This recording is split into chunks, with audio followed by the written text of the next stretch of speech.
What's up, PC building community?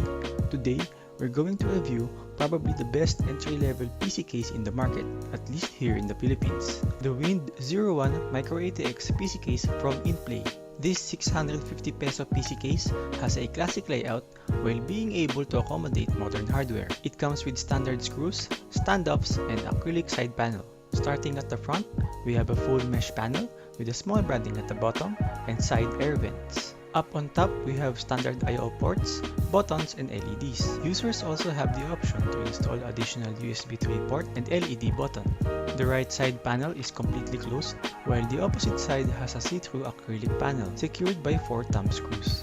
The rear has a standard layout. You have your PSU mount at the top, motherboard I/O slot, an 80mm fan mount, and 4 expansion slots. The slots are preoccupied by aluminum covers and must be bent off when installing components. The interior has a basic but classic look, an open chamber without drive cages. It can fit a Micro ATX or an ITX motherboard, CPU coolers up to 130mm in height, and graphic cards up to 260mm in length. Behind the motherboard tray, you can find usual cable routing holes, tie-down points, and two 2.5-inch drive mounts. Keep in mind, they have to be installed first before installing the motherboard, as it can block the screw holes from the other side. The front fan mounts can accommodate two 120mm fans, where the bottom mount can be used for a 3.5-inch hard drive or a 2.5-inch drive.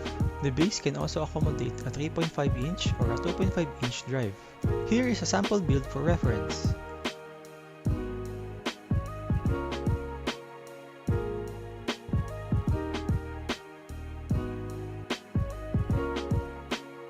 One thing I like about this case is you have different cutouts for the front panel connectors for that cleaner and more convenient cable routing.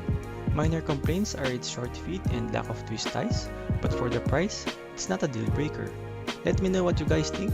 Is this the best PC case for its price? Toss a like if you learned something new in this review, and I'll see you all next time!